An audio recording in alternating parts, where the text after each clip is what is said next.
Good morning, everybody. My name is Caris Roberts and I'm Executive Director at IPPR. IPPR is the progressive policy think tank that hosts this year's Oxford Media Convention and has done since its inception. A very warm welcome to all of you joining today, to our partners and also to our speakers. So this year's Oxford Media Convention, we are celebrating 20 years of OMC. And we're returning after a hiatus last year. So this is our first online-only digital conference. Please make the best use of that you can. I believe that Swapcard, the software we're using, enables you to reach out to each other, to use all the networking functions, so please do so. We're also on Twitter, and you can tweet along using the hashtag OMCIPPR. This year we'll be discussing the role of media in a healthy democracy. And this is a long-standing and a growing theme at IPPR. 18 months into a pandemic that has completely upturned how we access information, accountability, and the importance of information, I don't believe there could be a more critical time to be discussing this topic. We have some brilliant keynotes lined up. In a moment, we'll be hearing from Melanie Dawes. We've also got the Right Honourable John Whittingdale later in the programme. We have excellent plenaries, including on online harms, on a diverse and inclusive media industry, and workshop sessions where we'll be inviting everyone to contribute to the conversation. So we do hope you're able to join for as many sessions as possible over the next 3 days, as we have so many brilliant things lined up. We do have a drinks reception as well on Wednesday evening. For those of you who wish to join us, I really hope that as many of you as possible can make it. It's going to be one of our first in-person things for 18 months, so it's going to be quite exciting for us, and we'll of course be making sure that that is as COVID safe as it possibly can be, so please do join for that. I'd like to thank our partners before we kick off today. So we've been working with some different partners this year, including the TV Collective, LSE, and the team behind the Infotagion podcast, so a huge thanks to them. I'd also like to thank the funders of several sessions, so including Microsoft and Google, who are making this event possible. I think that's all from me today. We're going to hear from Melanie Dawes in a moment. I'm going to hand over to our Director of Research and Engagement, Harry Quilter-Pinner, to introduce that session and to chair it. But just finally from me, please do enjoy what is set to be a fantastic 3 days celebrating 20 years of OMC, and I'm looking forward to the conversation. Over to you, Harry. Thank you, Caris, and welcome everyone from me as well. It's really exciting to be here today and to be joined by all of you in the audience. We're also delighted today to be joined by Dame Melanie Dawes. Melanie joined Ofcom as an executive board member and chief executive in March of 2020, right at the start of the pandemic. And prior to joining Ofcom, Melanie was the permanent secretary at the Ministry of Housing, Communities and Local Government for 5 years. And she's held a range of senior posts across the civil service. As well as her kind of day-to-day role, she's also the overall champion for diversity and inclusion across the civil service, which is such an important issue, and one we'll be talking about across the media at this year's OMC. So delighted today to be joined by Melanie. I will hand over in a second for her to introduce the conference and to give a keynote speech. Afterwards, we will take questions from the audience, which Melanie will respond to. So do start thinking about your questions and put them in the chat. And we will come to you in just a moment. So without further ado, over to you, Melanie. Thank you very much. Well, good morning, and thank you for inviting me to do the keynote to open the event. It's a great pleasure to be here. And as England lifts some of the COVID restrictions today, it does actually feel like a good opportunity to take stock after what's been a momentous year and a half for all of us. And as we look forward to a post-COVID return to normality, how can our media sector, which in my view is one of the finest in the world, reinvent itself and stand tall amid the blizzard of competition and disruption? So to help find answers to that, today I want to focus on a very human, emotional need, which underpins every successful relationship between families, colleagues and citizens. Without it, media outlets cannot thrive, and democracy can't succeed. And that thing is trust. Trust is the foundation of a well-functioning society. It's the basis of every currency, the asset of every successful business, and the proudest strength of our traditional media sector in the UK. But trust is at a premium. Edelman's annual survey shows that around the world this year, people are less trusting of academics, governments, media outlets, and even chief executives. Fear, confusion, and misinformation have conspired to make people increasingly wary of what they see and hear. Our trust in each other has been tested by the health and economic effects of the pandemic. The global outcry over racism, political instability, and cultural clashes over the kind of society we want to live in. So today, I want to consider three important aspects of trust that really matter for our sector. The first is trust in social media and the wider debate around people's experience of being online. The second is trust in traditional UK media, such as TV and radio news. How do we maintain it, but also protect freedom of expression at a time of such change and uncertainty when feelings run so high? And third, trust in the regulator. Why should you trust Ofcom to make the right decisions? So first, I want to strike a note of real positivity. I feel we all need it and even deserve it. Back in 2016, when our news and politics was dominated by strong feelings on either side of the Brexit debate, trust in media was relatively low. After the referendum, TV news was rated highly for trustworthiness by only 6 in 10 adults and newspapers by fewer than half. But over the last year, as medical science has been battling the virus to such incredible effect, our traditional news institutions, the public sector broadcasters, along with the likes of Sky News, have been leading the fight against misinformation. In the first lockdown last year, people sought reliable, impartial information they could trust, and they knew where to go, and they found it from our traditional broadcasters. Our PSBs achieved their highest audience share in more than 6 years. Our new research shows around 7 in 10 adults now rate TV, newspapers, and magazines highly for trustworthiness. And those numbers are remarkably strong given what we've all been going through. So as we emerge from the pandemic and look to a brighter future, I think we can be optimistic about our industry's ability to restore and retain the trust of British people. Of course, no one can be complacent. There's much work to do to reform the public service media system for the digital age and keep it visible in people's lives. And last week, Ofcom set out our detailed plans and recommendations to government in these areas. The issue of representation also really matters. People across the UK want to see people like them, not just on the TV programmes they watch, but also working for the broadcasters themselves, behind the screen as well as in front of it.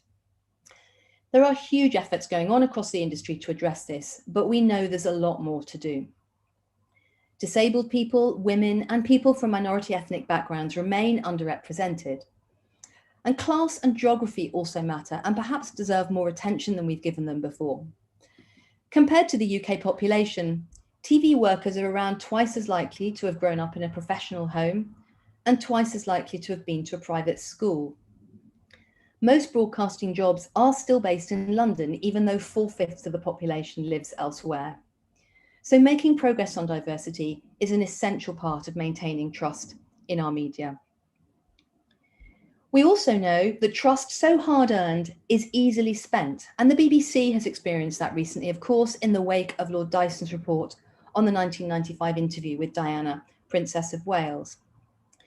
Like everyone, we were deeply concerned by those findings, and although the events were historic, they raise important questions for the BBC about culture, transparency, and accountability. None of us wants them to have a harmful or long-term effect on the BBC, on the way the BBC is perceived today. So I'm pleased that Sir Nick Sirota is now leading a review of the BBC's editorial processes. Ofcom will pay close attention to his findings as part of our own midterm charter review of the BBC, which kicks off this month. And there's another reason why trust can't be taken for granted. To command it, broadcasters need time with their audience.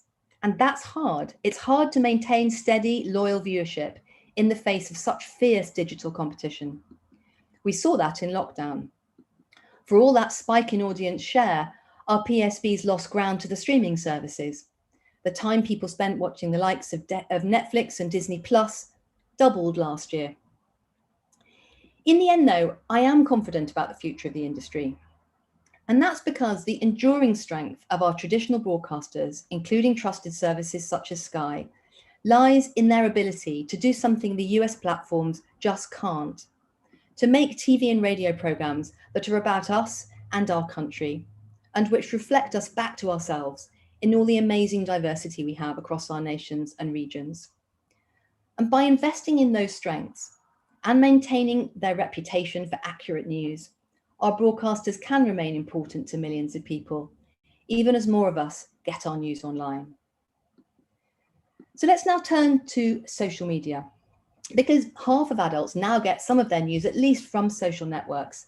And among young adults and people from minority ethnic backgrounds, it's around 9 in 10. So what does that mean for trust? Here, I'm afraid the picture is less positive.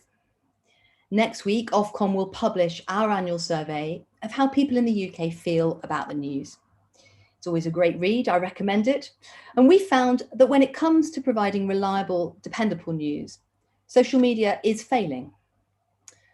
Only 1 in 3 users trust their social channels for news, far lower than any other news source. Compare that to around 7 in 10 for TV and newspapers. And people tell us that they have concerns about the amount of misinformation that can be found on social platforms. Social media also scores lower than traditional media for its perceived quality, for impartiality, accuracy, for the range of opinions, depth of analysis, and ultimately the ability to help people make sense of the world. And the online trust deficit runs wider than news. It goes to the heart of the tech firm's responsibilities to behave in the right way. On that score, Edelman has found that social media companies are less trusted than those in any other sector of the economy. That fits with our research at Ofcom, where users see social media as the main source of harm online. 6 in 10 online adults have had at least one harmful experience in the past year. And the figures are similar for teenagers as well. 1 in 3 people tell us that the risks of being online have actually started to outweigh the benefits. So most people now support tighter rules to redress that balance. And we're pleased that the government has chosen Ofcom to help tackle this problem through the Online Safety Bill. The exact shape and scope of the new rules will, of course, be for Parliament and government to decide. But the need for regulation has come into even sharper focus over the past week, as some of our incredible England football team were subjected to racist abuse on the major social media platforms. There is no place in our society for racism, whether it happens online or offline. And by their own admission, the platforms failed to do enough to remove these appalling comments at a critical national moment. They simply must do far better than this in the future. When Ofcom has the power to regulate online safety, we will hold the social media platforms to account on abuse like this. They must be much more transparent about the rules they have in place to deal with it. And we will act to make sure those rules are properly enforced. Now, clearly, the new rules must strike the right balance. We must protect free speech and journalistic content. Robust debate, particularly on issues related to government, politics, and democracy, must continue. But at the moment, the platforms are making decisions about how to strike that balance on their own. There is no transparency and no consistency about the rules and algorithms, how free speech is underpinned, while harmful and abusive content is tackled and prevented from going viral. In the end, the internet and the online platforms have brought huge economic and social benefits to us all. They've massively opened up our right to express ourselves and our ability to connect with other people. So by bringing accountability and transparency into this area for the first time, we can protect those great advances while building a safer life online for everyone. Finally, as the body that will enforce these changes, we know we must get it right. Trust in the media is only one side of the story.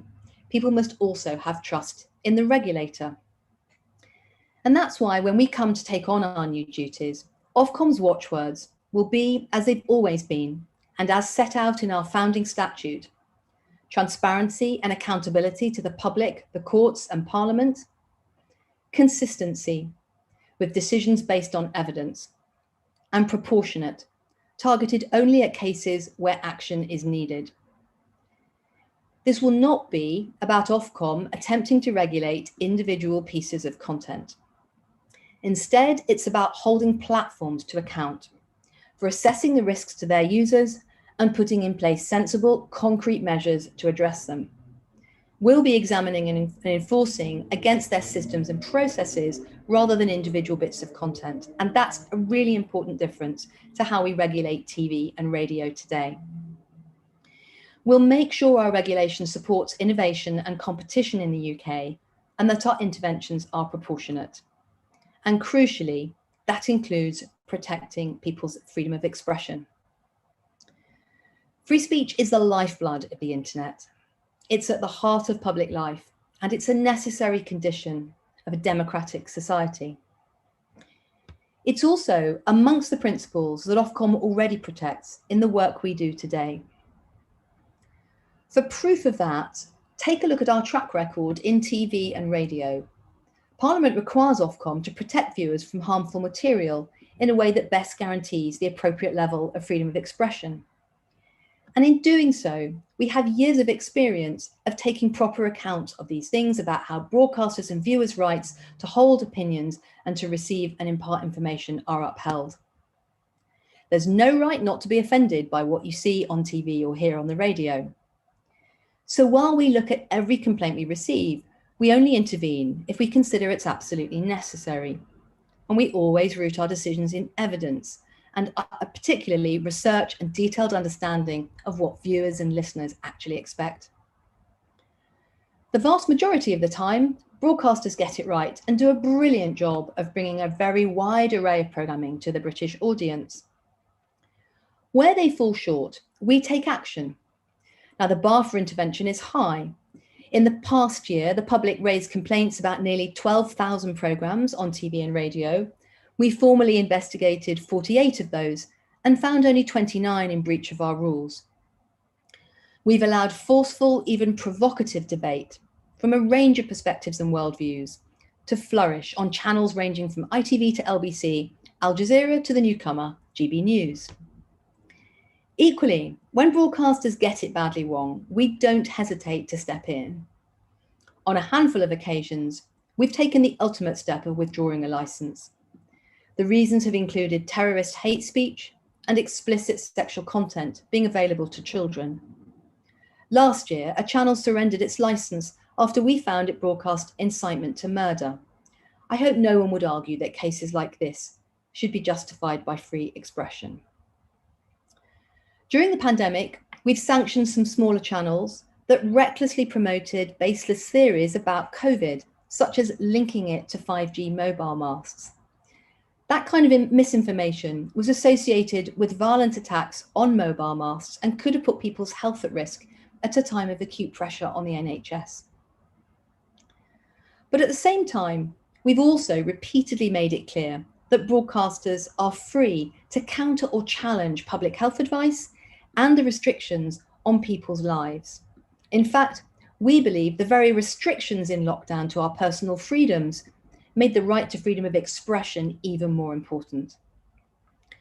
So if you read that Ofcom is trying to censor debate about coronavirus on TV and radio, trust in the judgment of the High Court, which examined those claims recently and dismissed them. Equally, if Ofcom does get things wrong, trust that we are always held to account through the courts, through rights of appeal. Parliament too continues to scrutinise our work actively and to frame our duties. Above all, I hope you can trust us to make sensible decisions. If you use social media and if you value its incredible ability to generate debate, discourse and opinion among whole swathes of the population, you can trust Ofcom to value that too.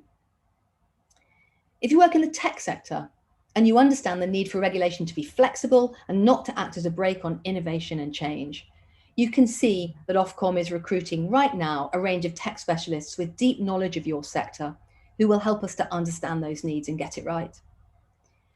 And you have my word that we will keep listening to the public, to industry and to experts before making our decisions, and we'll do so in a way that's rigorous, transparent, and based on the best evidence. So this week, we'll be hearing everyone's views on the future of media. I'm really looking forward to that. And I hope you share my optimism that working together, we can protect the roles of traditional broadcasting while we all avail ourselves of the fantastic new opportunities from new media that are serving the British audience. That we can realise a safer life online, where people feel more confident in what they see and hear, and more confident to join in and express their views. And that we can achieve those things while upholding the importance of freedom of expression. Thank you. Thank you, Melanie, for that really interesting and insightful opening to OMC this year. So I'd encourage participants to put questions in the chat, and I will come to them in a moment, but I'm going to open by using my role as chair and ask a few questions myself. Melanie, I noticed that there's been a huge or quite significant increase in complaints to Ofcom over the last year. I wondered whether how that squares with your story of increasing or maintaining trust, and what you think Ofcom needs to do to deal with the growing complaints from the public. Yes, no, it is.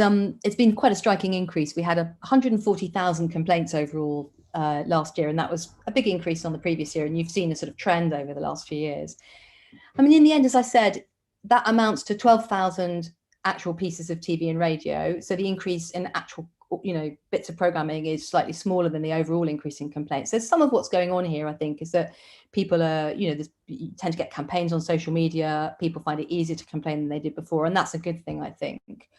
And in the end, we didn't open up more investigations last year. So when we look at the complaints we receive, what we're not seeing is some, big increase in a set of concerns that we have.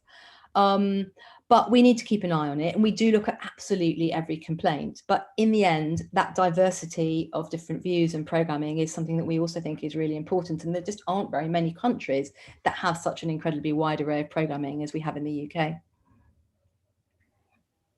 And other countries, moving on to the kind of social media element of your speech. I mean, other countries have taken bold action on regulation. So I'm thinking of some of the interventions by the Australian government in recent months.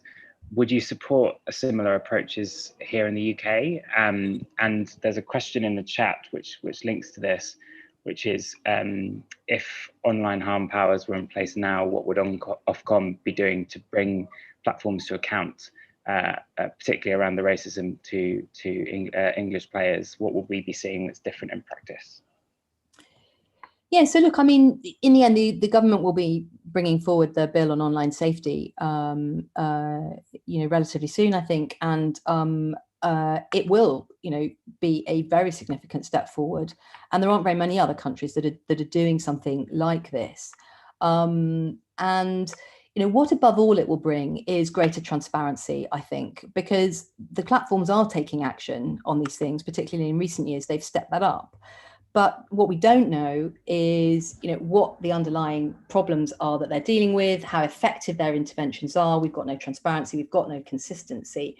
So I think the bill will bring a very big step forward in that respect, and it requires Ofcom to publish transparency reports, and it requires the bigger platforms to publish annual assessments as well. So all of that I do really welcome, and I think overall it's going to be a very significant shift. Do you want me to answer the question about individual pieces about algorithms in the chat, or shall I leave you to pick up the next one? Yeah, I was going to ask Bella. I'll read it out so that everyone knows what. I'm just trying to find the specific one you're referring to. Sorry, there's quite a few questions in the chat. Does Ofcom have sufficient powers to inspect the algorithms promoting harmful material? Is that a tool that Ofcom would welcome? Yeah, well, so look, in the end, on questions like the details of algorithms, what the regime provides for is that ultimately the platforms need to be able to answer transparently to the regulator the question of, you know, had they done a proper risk assessment of the different harms on their platform, because they're going to vary, you know, but platform by platform, depending on, for example, which users you have. Are they young people? Is it just adults? Also the nature of the platform, you know, the mix of text messaging and the ability to download content and so on. So each platform is going to have a different risk assessment. The important thing in the first instance is that they do that, and that they are able to account transparently to the public and to the regulator about how things like algorithms then come into play. Algorithms in the end are just sets of instructions that human beings give into, you know, the technology and into the computer, if you like, to put it in the most simple terms. And they are both potentially a cause of a problem, but they are also often the solution to the problem. And the important thing is that we understand that, and that we're given much more of a window onto how these things happen. I mean, just to say, I mean, there are some, you know, very encouraging developments. So Google's GSEC initiative, which is based in Dublin, allows people to go in and get under the bonnet and see some of these things at a level of detail, which I think is necessary, you know, to be able to understand some of the trade-offs that I've just been mentioning.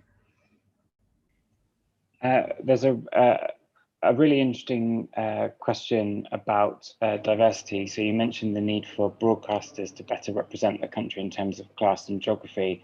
Why do you think that broadcasters have been slow to act on this?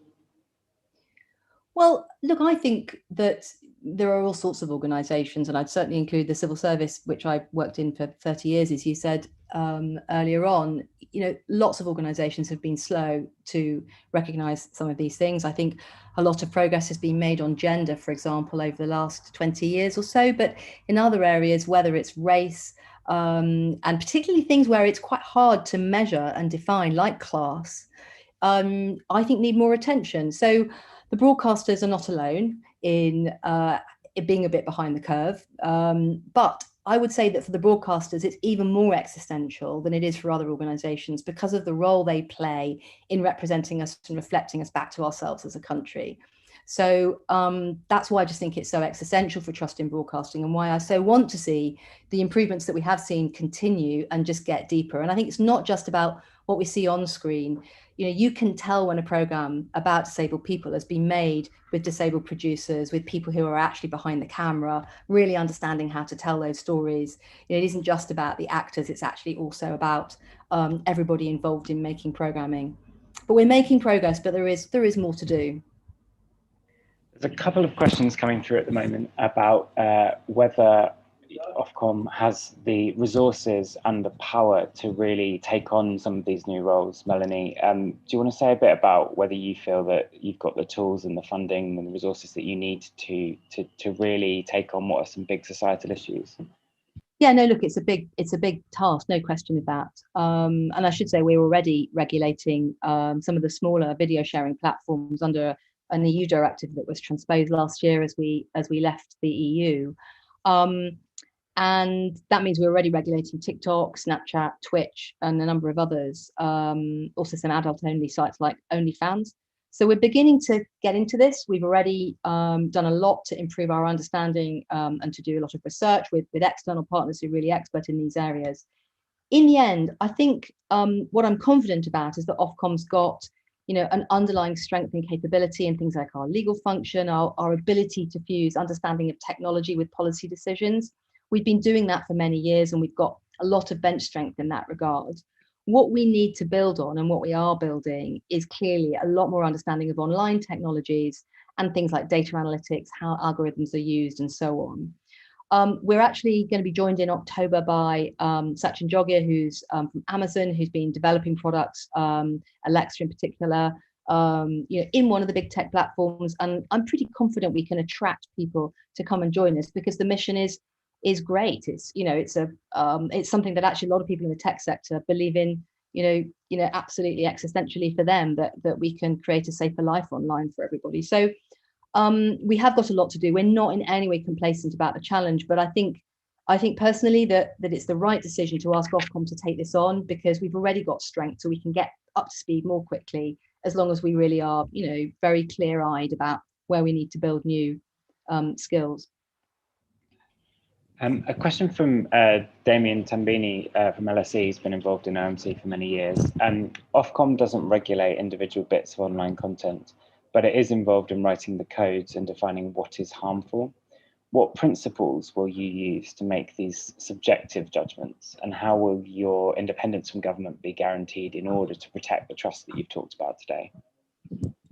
Yeah, well, look, I mean, when we come to write the codes, we'll do what we always do, which is, a huge engagement with the experts. And that will be with the public, actually, I think, because it's incredibly important that we understand, the views of actual users here. And we find for our TV and radio work that that's just central to us. And another plug I'll give you is for our offensive language research, which is coming out in the autumn, and which is always a very interesting and good read.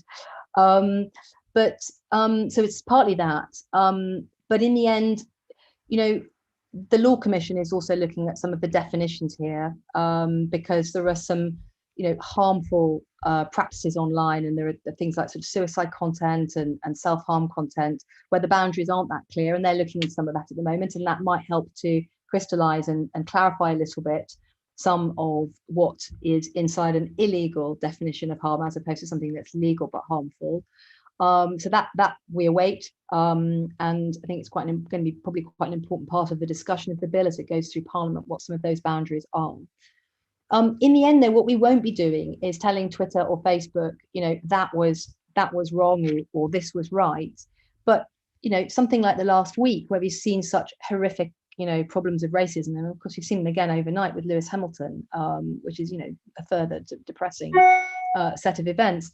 I think what we would be doing in those circumstances is asking the question, and because we'll be the regulator, we'll have that foundation of knowledge already that allows us to go in and say, what are you doing about this? Tell us what's gone wrong.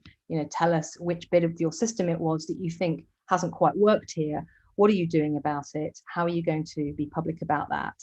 Once we've got this regime up and running, all of those questions and answers will be so much easier. I mean, ultimately, I hope it'll be easy for the platforms as well, because they struggle to cut through at the moment because there just isn't a basis of transparency and knowledge out there. I'm going to end with a final question, which is when the internet was in its infancy and when social media first emerged onto the scene, it was seen by many as a kind of great democratizing innovation, really, a huge amount of potential to give voice to the voiceless and expose corruption. What is Ofcom's role in helping it to fulfill that potential, and rather than being the kind of the slightly downbeat element of your speech, the where we've got concerns, is actually the upbeat, positive potential for the future?